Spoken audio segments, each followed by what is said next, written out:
मेरी माँ का एक हमेशा कहना था कि जब भी मेरे साथ ऐसा होता था कि फ़िल्म होते होते रुक जाती थी, और ये बहुत बार हुआ मेरे साथ। मतलब शूटिंग पे पहुंचने वाले हैं, 15 दिन में हमारी शूट स्टार्ट होने वाली है और फिल्म बंद हो गई। आपको शायद भगवान इसलिए टेस्ट कर रहा है, कहीं ना तो कहीं वो जब आपको देगा तो ऐसा देगा की आप ज़िंदगी भर याद रखोगे। काही लोकांचे स्ट्रगल्स इतके मोठे असतात की त्यांची पूर्ण लाईफ जर्नीच इन्स्पिरेशन बनते. अशीच एक स्टोरी आहे आदित्य धर यांची. जर कोणाला माहिती नसेल तर आदित्य धर हे 2019 मध्ये आलेले उरी द सर्जिकल स्ट्राईक याचे डायरेक्टर आहेत व आता खूप चर्चेत असलेली धुरंधर याचे सुद्धा डायरेक्टर आहेत. त्यांच्या लाईफ जर्नीमध्ये त्यांना खूप सारे धोके मिळाले. त्यांना डायलेक्सिया सारखी समस्या होती व तब्बल 20 वर्षाच्या करिअरमध्ये फक्त 2च मूवीज, पण त्या 2 मूवीज अशा की 20 फिल्म सुद्धा त्यांची बराबरी करू शकणार नाही. तर आज आपण बोलणार आहोत रायटर, डायरेक्टर, प्रोड्युसर आणि त्यातूनही महत्त्वाचं म्हणजे एक इन्स्पायरिंग व ग्रेट माणूस आदित्य धर यांच्याबद्दल. या व्हिडिओमध्ये त्यांच्या इनिशियल लाईफ पासून, स्ट्रगल पासून ते सक्सेस पर्यंतचा त्यांचा संपूर्ण प्रवास आपण जाणून घेणार आहोत. म्हणून हा व्हिडिओ शेवटपर्यंत नक्की पहा. व्हिडिओ थोडा लॉंग होऊ शकतो. जन्म 12 मार्च 1983 मध्ये दिल्लीमध्ये झाला. एका काश्मीरी कुटुंबामध्ये. त्यांच्या आईचं नाव सुनीता धर. त्या दिल्ली युनिव्हर्सिटीमध्ये फॉर्मल डीन होत्या, फॅकल्टी ऑफ म्युझिक मध्ये. आदित्य धर एका इंटरव्ह्यू मध्ये सांगतात की त्यांच्या घरचे सर्वच एज्युकेटेड होते, पण त्यांना फारसा स्टडीमध्ये इंटरेस्ट नव्हता व त्यांना लहानपणीपासूनच डायलेक्सियाचा आजार आहे, म्हणजे त्यांना वाचायला फारसं जमायचं नाही. तुम्ही जर आमिर खानचा तारे जमीन पर चित्रपट पाहिला असेल तर त्या लहान मुलाला सुद्धा हाच प्रॉब्लेम होता. तर तसाच काहीतरी प्रॉब्लेम आदित्य धर यांना लहानपणीपासून होता व आता सुद्धा आहे. सीवियरली डिसलेक्सिक था, मैं पढ़ नहीं सकता था. इवन नाउ अगर मुझे पढ़ना हो तो 2 पेज या 3 पेज पढ़ने में मेरे को शायद 1 दिन लग जाता है. सांगतात की आता सुद्धा मला 1 ते 2 पेजेस वाचायला 7 ते 8 तास लागतात. सुरुवातीला त्याचा खूप त्रास झाला. त्यांची आई फॅकल्टी ऑफ म्युझिक असल्यामुळे त्यांचं मन हळुवारपणे आर्ट्सकडे वळू लागलं व त्यांनी आपलं हायर एज्युकेशन दिल्ली युनिव्हर्सिटीमधून पूर्ण केलं. कॉलेजमध्ये असतानाच त्यांची स्टोरी टेलिंग, म्युझिक, थिएटर आणि सिनेमाबद्दलची आवड अजून जास्त वाढत गेली आणि हळूहळू त्यांचं लक्ष बॉलिवूडकडे वळायला लागलं. कॉलेज संपल्यानंतर आदित्य धर यांनी मोठा निर्णय घेतला, बॉलिवूडमध्ये करिअर बनवायचा.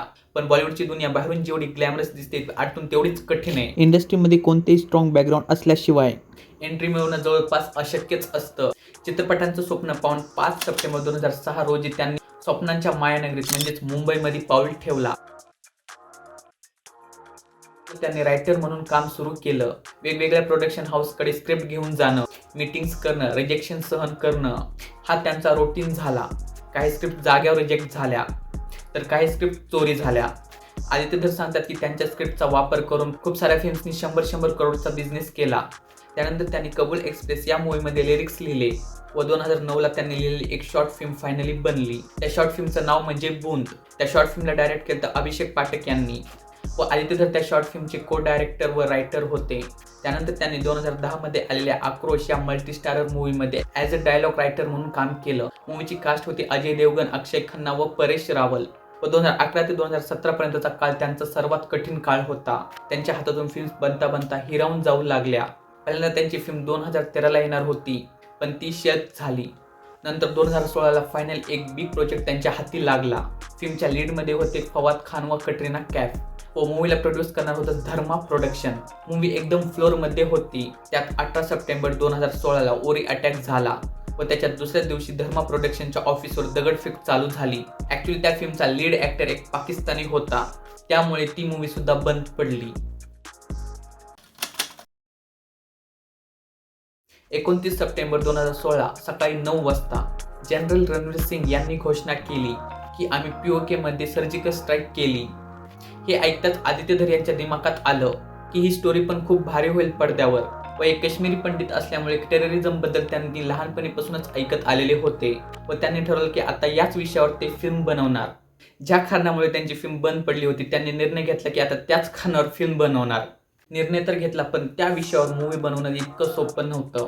तब्बल 6 महिने फक्त त्यांनी रिसर्च केली, आर्मी ऑफिसरचे इंटरव्ह्यू घेतले, आर्टिकल्स वाचले. सो वो ऑब्सेशन में मैं लगा रहा, दिल्ली जाता था, वापस आता था, एक मीटिंग्स के लिए दिल्ली जाता था फ्लाइट लेके. एकदम बारकाईने सर्व बाबी जाणून घेतल्या. व 1 मार्च 2017ला त्यांना त्यांच्या मित्राचा कॉल आला व म्हणाले की तू ज्या टॉपिकचे रिसर्च करत आहेत त्या टॉपिकवर दुसरं कोणीतरी बिग प्रोडक्शन हाऊस मूवी बनवतंय. आणि आदित्य धर परत खूप घाबरले. त्यांना वाटलं आता ही फिल्म सुद्धा बंद पडली.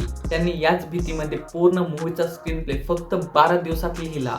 तुम्हाला विश्वास होईल ज्याला डायलेक्सियाचा त्रास त्याने एक स्क्रिप्ट पूर्ण 12 दिवसात कंप्लीट केली. क्रेजी ऑब्सेशन कि नहीं यार ये तो मैं करके रहूँगा चाहे कुछ भी हो जाए, ये कहानी मैं हाथ से नहीं जाने दूंगा. तो पागलों की तरह मैंने लिखा है. म्हणजे ऑब्विसली 6 महिने तर रिसर्च केली, बट एक स्क्रिप्ट पूर्ण 12 दिवसात लिहिणं म्हणजे जोक नसतो.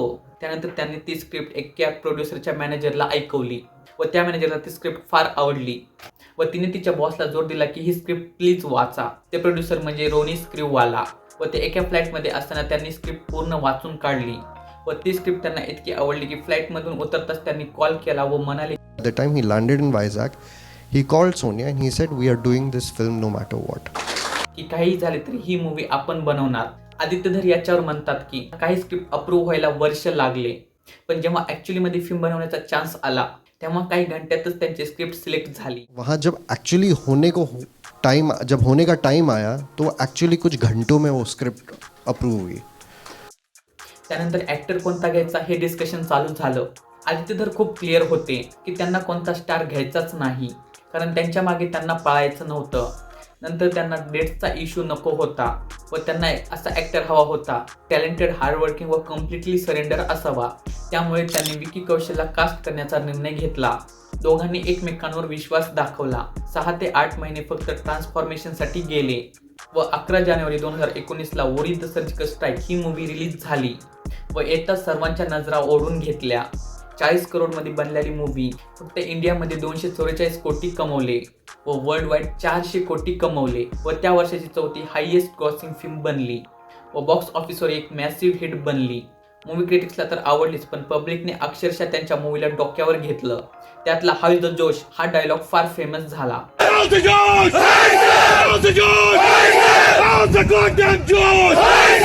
काही लोकांनी त्यांना क्रिटिसाइज पण केलं की त्यांनी करंट गव्हर्नमेंटला पॉलिश करून दाखवलंय व त्यांची मूवी एक प्रोपगेंडा मूवी आहे. हे प्रश्न आदित्य धर यांना विचारल्यावर आदित्य धर म्हणाले, असं काहीही नाही, यात मी खूप मेहनत केली व जे झालं होतं ते मी ऑनेस्टी सोबत दाखवले. त्या फिल्मसाठी त्यांना नॅशनल अवॉर्ड मिळाला व best director of debut film fair मिळाला. उरी द सर्जिकल स्ट्राईकच्या यशानंतर आदित्य धर यांच्या आयुष्यात अजून खूप काही घडलं. त्यांचे स्ट्रगल संपले नाहीत व यशही त्यापेक्षा मोठं मिळालं. उरीच्या जबरदस्त यशानंतर 11 जानेवारी 2021 मध्ये त्यांनी त्यांचा सर्वात मोठा बिग प्रोजेक्ट अनाऊन्स केला, द इमॉर्टल अश्वत्थामा. व या मूवीला पण उरीचेच मेकर्स प्रोड्यूस करणार होते, पण कोरोनामुळे त्याचं बजेट खूप वाढलं व आदित्य धर यांचं जे विजन होतं त्यानुसार कोणत्याही प्रोड्युसरला ते खूप कठीण जाणार होतं. त्यामुळे ती मूवी पण शेल्फ झाली. Very honest with you, the kind of vision I had for that, we all had for that film, was too big mathematics to work for Indian cinema, because the kind of VFX quality we were looking at, nobody has even strived for. त्यावर आदित्य धर म्हणले की ही movie मी सध्या बनवत नाही, but फ्युचरमध्ये मी नक्की बनवणार आहे. व त्यानंतर त्यांनी त्यांच्या भावासोबत एक प्रोडक्शन हाऊस सुरू केलं, P62 स्टुडिओज नावाचं. त्यामध्ये त्यांनी आर्टिकल 370, धूमधाम व बॅरामुला सारख्या मूवीज प्रोड्यूस केल्या. त्या सर्व मूवीज हिट ठरल्या. त्यानंतर त्यांनी 27 जुलै 2024ला मल्टीकास्ट सोबत एक मूवी अनाऊन्स केला. टायटल नाही सांगितलं, स्टोरी व कॉन्सेप्ट नाही सांगितला. सर्वांना उत्सुकता होती, उरी नंतर एवढ्या स्टारकास्ट सोबत आदित्य धर नवीन काय आणणार. व 6 जुलै 2025 रोजी मूवीचं फर्स्ट लुक म्हणून टीजर रिलीज झालं. ते टीजर येताच आदित्य धर यांनी परत एकदा सर्वांचं लक्ष वेधून घेतलं. टीजर खूप एनर्जेटिक होतं, त्यातलं सॉन्ग खूप व्हायरल झालं व 5 डिसेंबर 2025 या रोजी ही मूवी रिलीज होणार हे ठरलं. मूवी येण्या अगोदर मेकर्स कडून कसलंही प्रमोशन नव्हतं. मूवी रिलीजच्या एके आठवड्या अगोदर मूवीच्या लीड ऍक्टर सोबत एक मोठी कॉन्ट्रोवर्सी झाली. सर्वांना माहिती होतं की मूवी चांगली असणार होती, पण ग्राउंड लेवलला मूवीची हाईप संपली होती व 5 डिसेंबरला मूवी रिलीज झाली. मूवीने सुरुवातीला स्लो स्टार्ट घेतला. बॉक्स ऑफिसवर बघता बघता मूवीचे नंबर्स वाढायला लागले व वर्ड ऑफ माउथद्वारे मूवी खूप ग्रँड बनली व मूवीने खूप सारे रेकॉर्ड्स तोडले व इंडियामध्ये 700 ते 800 कोटी तर वर्ल्ड वाईड 1300 कोटी कमवले व मूवी 100 दिवसांपेक्षा जास्त काळ थिएटरमध्ये चालला. या चित्रपटाच्या भरपूर यशानंतरही हा चित्रपट वादापासून दूर राहिला नाही. चित्रपटाच्या काही सीन्स आणि विषयावर काही लोकांनी फार टीका जाहीर केल्या. परत प्रोपगेंडा मूवी बनवली हे आरोप लावले. पण या कॉन्ट्रोवर्सीज असूनही प्रेक्षकांनी या चित्रपटाला भरभरून प्रेम दिलं आणि धुरंधर बॉक्स ऑफिसवर एक मोठा ब्लॉकबस्टर मूवी ठरला व मूवीचा सेकंड पार्ट 19 मार्च 2026 ला अनाऊन्स झाला व त्याच दिवशी KGF फेम यशचा टॉक्सिक सुद्धा रिलीज होणार होता. त्यामुळे धुरंधरच्या टीमला खूप बॅकलेशचा सामना करावा लागला. तरीही धुरंधरच्या मेकर्सनी माघार घेतली नाही. यावेळी टॉक्सिकच्या मेकर्सनी त्यांच्या फिल्म्सची डेट पोस्टपोन केली. जेव्हा हा मी व्हिडिओ करते तेव्हा धुरंधर 2 रिलीज झाला नसेल, बट जेव्हा ही व्हिडिओ रिलीज होईल तेव्हा धुरंधर पार्ट 2 आला असेल. त्यांच्या पर्सनल लाईफ बद्दल बोलायचं झालं तर त्यांना एक भाऊ आहे लोकेश धर व त्यांनी त्यांच्या इनिशियल डेज मध्ये त्यांना खूप सपोर्ट केलं. व आई सुनीता धर दिल्ली युनिव्हर्सिटीमध्ये डीन होत्या, पण त्यांच्या वडिलांचा कुठेही उल्लेख दिसत नाही. मी फार शोधलं. 4 जून 2021 मध्ये ऍक्ट्रेस यामी गौतम सोबत त्यांनी लग्न केलं व त्यांना एक लहान मुलगा पण आहे. ठीक आहे मित्रांनो, ही होती आदित्य धर यांची इन्स्पायरिंग लाईफ स्टोरी. आदित्य धर यांच्या लाईफ जर्नी पासून शिकण्यासारखं खूप काही आहे. व थँक्यू, टेक केअर, बाय.